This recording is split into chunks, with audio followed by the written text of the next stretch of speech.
Hello' everyone, ইতিমধ্যে link activate হৈছে admit কাৰ্ডৰ বাবে আৰু বহুতৰে প্ৰব্লেম যিটো ছল্ভ কৰা হৈছে তাৰে ভিতৰত কি সমস্যাৰ সন্মুখীন হৈছে। প্ৰথমটো কথা, কিছুমানৰ এডমিট কাৰ্ডখনত নিজৰ ফটোটো শ্ব' হোৱা নাই, অৰ্থাৎ পেণ্ডিং হৈ আছে নিজৰ ফটো কপি, বাকী সকলোখিনি চেণ্টাৰ ওলাই পৰিছে। আৰু কিছুমানৰ কি হৈছে, পাছৱৰ্ডটো পাহৰি গৈছে আৰু শুদ্ধ পাছৱৰ্ডটো দিয়াৰ পাছতো কিন্তু এডমিট কাৰ্ডখন ডাউনলোড হোৱা নাই। ছাৰ্ভাৰ প্ৰব্লেমৰ কাৰণে এইটো হৈছে। আৰু লগতে কি আপোনালোকে আগতীয়াকৈ এইখিনি সমস্যাৰ সন্মুখীন নহ'বৰ কাৰণে কি কৰিব লাগিব বা কেনেধৰণে ছল্ভ কৰিব সেইখিনি দেখুৱাম। লগতে ইয়াতে বহুতে OTP ফৰগট মাৰিছে, কিন্তু OTPটো আহিছে যদিও কিন্তু তাত ফিল আপ কৰাৰ পাছত তেওঁলোকে এডমিট কাৰ্ডখন ডাউনলোড কৰিব পৰা নাই। তাৰ বাবে 100% সলিউশ্যন। লগতে যদি আপুনি নিজে ডাউনলোড কৰিব নোৱাৰে নিজৰ চেষ্টাত কৰাৰ পাছত, তেতিয়া আমাৰ টেলিগ্ৰাম চেনেলটো আপোনালোকে শ্বেয়াৰ কৰিব পাৰে, তেতিয়া আপোনাক ডাউনলোড কৰি দিয়া হ'ব। আৰু যিহেতু ইমান দিন পঢ়ি থকা হৈছে, যদি এডমিট কাৰ্ডখন ডাউনলোড নহয়, নিজৰ মনত বহুতখিনি খেলিমেলি অনুভৱ হ'ব।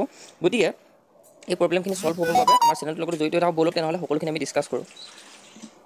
আৰু এওঁৰ কি অসুবিধা হৈছে আপোনালোকে চাব, এনেধৰণৰ বহুতে কমেণ্ট মেছেজ কৰিছে, দাদা মই এডমিট কাৰ্ড ডাউনলোড কৰিব পৰা নাই, মই পাছৱৰ্ডটো মনত নাই, বাট মোবাইল নাম্বাৰটো ব্লক হৈছে বুলি কৈছে। Please help me to download admit card. তাত কি কৈছে, পাছৱৰ্ডটো মনত নাই, বাট মোবাইল নাম্বাৰটো ব্লক হৈছে বুলি কৈছে। এনে ক্ষেত্ৰত আপোনাৰ পাছৱৰ্ডটো মনত ৰাখিব লাগিব। যদি আপোনাৰ নাম্বাৰটোৱে ব্লক হৈ গৈছে বা একেবাৰে নাইকিয়া হৈ গৈছে চিম কাৰ্ডটো, তেতিয়া আপুনি এডমিট কাৰ্ডটো ডাউনলোড কৰিব পৰা ইমান সহজ নহয়। তেতিয়া আপুনি এটা কাম কৰিব পাৰে, SLRC যিটো এটা হেল্পলাইন নাম্বাৰ আছে, সেই হেল্পলাইন নাম্বাৰটোত ফোন কৰিব পাৰিব, তেতিয়া আপুনি হয়তো এডমিট কাৰ্ডটো ল'ব পাৰিব। এইটো হ'ব ছল্ভ। যদি আপোনাৰ মোবাইল নাম্বাৰটো এতিয়াও ইউজ কৰি আছে, তেতিয়া আপুনি আপোনাৰ এডমিট কাৰ্ডটো উলিয়াব পাৰিব। আৰু যিসকল কেণ্ডিডেট লগ ইন ফেইল হৈছে, তেওঁলোকৰ ইনভেলিড এনেধৰণে দেখুৱাইছে লগ ইন ফেইল বুলি, এইটো ইণ্টাৰফেচ শ্ব' হৈছে। আৰু এইখন এখন এনেকুৱা এডমিট কাৰ্ড আহিছে, যিখন এডমিট কাৰ্ডৰ নিজৰ ফটো কপি নাই। এই প্ৰব্লেমটো একেবাৰে সাধাৰণ প্ৰব্লেম হয়, আপোনালোকে ছল্ভ কৰিব পাৰিব।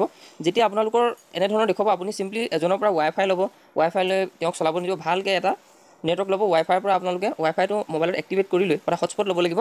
হটস্পট লৈ পিনে আপুনি ইয়াতে যিটো ফটো কপি যদি ইয়াতে শ্ব' হোৱা নাই, তেতিয়া আপুনি এনে ৰিফ্ৰেছ বটনটো ক্লিক কৰিব, অৰ্থাৎ তললৈ ডাউন কৰি দিব নিজৰ ফিংগাৰটো, তেতিয়া আপোনাৰ লোডিং পেজটো আকৌ পুনৰ লোডিং ল'ব, যিটো ৰিছাবমিশ্যন বুলি লিখা থাকিব তাত অ'কে কৰি দিব, তাৰ নেক্সট আপোনাৰ ৰিফ্ৰেছ হৈ পিনে আপোনাৰ ফটো কপি ওলাই পৰিব। এইটো একদম একেবাৰে চিম্পল প্ৰচেছ হয়। আৰু লগতে ইয়াৰ পাছত দ্বিতীয়টো অসুবিধা হৈছে, আৰু ইয়াতে দুটা লিংক এক্টিভেট হৈছে। প্ৰথম লিংকটো যদি আপোনাৰ ডাউনলোড হোৱা নাই, দ্বিতীয় লিংকটোত আপোনালোকে ক্লিক কৰিব। আৰু লিংক কথা বাদ দিছোঁ, আমি কেনেধৰণে আপোনালোকে নিজৰ এডমিট কাৰ্ডটো ডাউনলোড কৰিব। প্ৰথম কথা হৈছে, বহুতৰ এপ্লিকেশ্যন নাম্বাৰ বা যিখন PDF হয়, সেইখন বহুতৰে হেৰাই গৈছে আৰু বহুতে প্ৰিণ্ট কৰা নাছিলে, আৰু তথাপিও আপুনি ঘূৰাই আনিব পাৰিব। পাছৱৰ্ডটো আপুনি পাহৰি গৈছে, তেতিয়াও ঘূৰাই আনিব পাৰিব। যদি আপুনি ভাবিছে যে মই যিটো কেপিটেল লেটাৰ স্মল লেটাৰ দিয়া হৈছিলে, গতিকে মোৰ সকলোবিলাক খেলিমেলি হৈ গৈছে, কিন্তু যিটো পাছৱৰ্ডটো বঢ়াব দিছে সকলোবিলাক কেপিটেল লেটাৰতে দিছে। যদি আপুনি এপ্লাই কৰোঁতে স্মল লেটাৰটো দিছিলে, তেতিয়া আপোনাৰ এতিয়া সকলোবিলাক কেপিটেল লেটাৰত হৈছে। অৰ্থাৎ ইয়াতে যদি চাই আপোনাৰ এপ্লিকেশ্যন নাম্বাৰটো যদি বিচাৰি নাপায়, চিম্পলি আপোনালোকে ইয়াতে ফৰগটটোত ক্লিক কৰিব। যিসকলৰ একেবাৰে ফোন নাম্বাৰ ব্লক হৈ গৈছে, তেওঁলোকে কি কৰিব মই সেইখিনি দেখুৱাম। ইয়াতে যদি চাই 503 ছাৰ্ভিচ টেম্পৰেলি আনএভেইলেবল, অৰ্থাৎ আনএভেইলেবল লিখা আছে, অৰ্থাৎ ছাৰ্ভাৰটো বহুত প্ৰব্লেম হৈ গৈছে। যিসকলে ফাৰ্ষ্ট অফ অল আগতীয়াকৈ ডাউনলোড কৰি লয়, তেওঁলোকৰ কাৰণে এইখিনি বহুত ভাল সুবিধা আছিলে। কাৰণ বহুত কেণ্ডিডেট, মোৰ ওচৰত বহুত কেণ্ডিডেট, অৰ্থাৎ হাজাৰ ল'ৰা ছোৱালীয়ে মেছেজ কৰি আছে যে মই পাছৱৰ্ড পাহৰি গৈছোঁ, মোৰ এডমিট কাৰ্ডটো ডাউনলোড কৰিব পৰা নাই, মোৰ পাছৱৰ্ডটো আছে, সকলোখিনি দিয়া বস্তু ভুল দেখাইছে। এইখিনি বা যিসকলৰ ফোন নাম্বাৰটো যিবিলাক একেবাৰে ব্লক হৈ গৈছে বা একেবাৰে চিমটো নাই, তেওঁলোকে হেল্পলাইনত কল কৰক। 12বাৰমান বা 10বাৰমান কল কৰাৰ পাছত আপোনালোকক ফোনটো ৰিচিভ কৰিব। লগতে ইয়াতে ফৰগট পাছৱৰ্ডৰ একেবাৰে অপশ্যনটো নোহোৱা হৈ গৈছে। ইয়াতে যদি চাই নেক্সট কেইবাবাৰো আপোনালোকে অপেক্ষা কৰাৰ পাছত কি দেখুৱাই আমি ইয়াতে চাবলৈ বিচাৰিছোঁ। ইয়াতে আকৌ 502 বেড গেটৱে বুলি লিখিছে।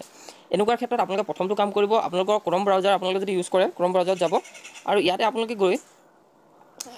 যদি যায়, প্ৰথমটো কথা ছেটিঙত যাব। ছেটিঙত গৈ পিনে যিহেতু আপোনালোকে ইয়াতে যিমানখিনি পাছৱৰ্ড বা ডাটা আছে, এই সকলো ডাটাবিলাক ক্লিয়াৰ কৰি দিব। ডাটাবিলাক ক্লিয়াৰ কৰি দিয়াৰ পাছত আপোনালোকৰ ব্ৰাউজাৰটো চিম্পলি পুনৰ আকৌ নতুন এটা ফেজত ওলাই পৰিব। আৰু এইখিনি কৰাৰ পাছত আপোনালোকৰ এডমিট কাৰ্ডটো এনেধৰণে আপোনালোকে লাভ কৰিব। মই কেনেধৰণে আপোনালোকৰ মাজত মোৰ এডমিট কাৰ্ডটো যিটো ডাউনলোড হোৱা নাছিলে, কেনেধৰণে মই এডমিট কাৰ্ডটো ডাউনলোড কৰিছোঁ, সেইটো আপোনালোকৰ মাজত দেখুৱাবলৈ চেষ্টা কৰিছোঁ। প্ৰথমতে আপোনালোকে এটা কাম কৰিব, গৈ পিনে আপোনালোকে ইয়াতে ক্লিক কৰিব। ইয়াতে ৰাইট কৰ্নাৰতে আপোনালোকে যদি চাই তিনিটা ডট আছে, তিনিটা ডট ক্লিক কৰিব। তাৰপিছত আপোনালোকে ডাটা ব্ৰাউজিং ডাটাটো আপোনালোকে এনেকৈ চিলেক্ট কৰিব। ইয়াতে আপোনালোকে দেখুৱাব যিটো আপোনালোকে এডিআৰি ৱেবছাইট হয়, এইটো CETCELL.in। ইয়াতে আপোনালোকে দেখিছে এইখিনি সকলোখিনি, এই ডাটাখিনি আপোনালোকে ইয়াতে মোৰ অপশ্যন বুলি ইয়াতে যদি দেখা পায়, মোৰ অপশ্যন চাব। মোৰ অপশ্যনত চোৱাৰ লগে লগে ব্ৰাউজাৰ হিষ্ট্ৰীটো ওলাব। তাৰপিছত কুকিজ এণ্ড ছাইট ডাটাখিনি থাকিব। যিমানখিনি আপোনালোকে ডাটা আগতে মোবাইলত ৰাখিছিলে, সকলোবিলাক লোড কৰাৰ কাৰণেও কেতিয়াবা অসুবিধা হয়। যদি আপোনাৰ নেটৱৰ্কটো বেয়া হয়, তেতিয়া আপোনাৰ এই যিখিনি বাকী ডাটা আছে, এইখিনি লোড হোৱাৰ ফলত আপোনালোকৰ এনেকুৱা ধৰণৰ বেড গেটৱে বা কিবাকিবি দেখুৱাব বিচাৰে, 404 নট ফাউণ্ড এনেধৰণে আপোনালোকৰ মাজত দেখুৱাব। গতিকে সেইকাৰণে আপোনালোকে ইয়াতে ডিলেট ডাটাত ক্লিক কৰিব। মই এইখিনি কৰাৰ পাছতে মোৰ ভাগৰ এডমিট কাৰ্ডটো ডাউনলোড হৈছে। গতিকে আপোনালোকে এইখিনি কাম কৰিব পাৰে। যিহেতু ফৰগট অপশ্যনটো বহুতেই ইয়াতে টেপ কৰাৰ কাৰণে একেবাৰে শ্ব' নাইকিয়া হৈ গৈছে। ইয়াতে যদি চাই কেতিয়াবা ভাল হয়, কেতিয়াবা বেয়া হয়, এনেধৰণে এতিয়াও দেখুৱাই আছে। এনেকৈ লোডিং কৰি ৰাখে বহুত দেৰিলৈকে। আৰু যিসকলে কিন্তু পৰা নাই, আমাৰ টেলিগ্ৰাম চেনেলটো জইন কৰক, তেওঁলোকক আনি দিব পৰা হ'ব যদি এডমিট কাৰ্ড ডাউনলোড কৰিব পৰা নাই। ফৰগট অপশ্যনটো যিহেতু টোটেলি চেঞ্জ হৈ গৈছে, গতিকে ইমানেই আছিলে। টেলিগ্ৰাম চেনেলটো জইন কৰক, যিসকলে ডাউনলোড কৰিব পৰা নাই, যাতে আমি সহায় কৰিব পাৰোঁ। আৰু ভিডিঅ'টো নিশ্চয়ভাৱে লাইক কৰিব আৰু সকলো যাতে পৰীক্ষাটো ভালকৈ দিয়ে, প্ৰিপেৰেশ্যন ভালকৈ চলায়। আৰু এডমিটৰ প্ৰেছাৰটো যদি মনত থাকে তেতিয়া নিশ্চয়ভাৱে অসুবিধা হয়। গতিকে আপোনালোকে এডমিট কাৰ্ডখন যিমান পাৰে সোনকালে ডাউন কৰিবলৈ চেষ্টা কৰিব বা আমাৰ চেনেলটো সহায় ল'ব পাৰে।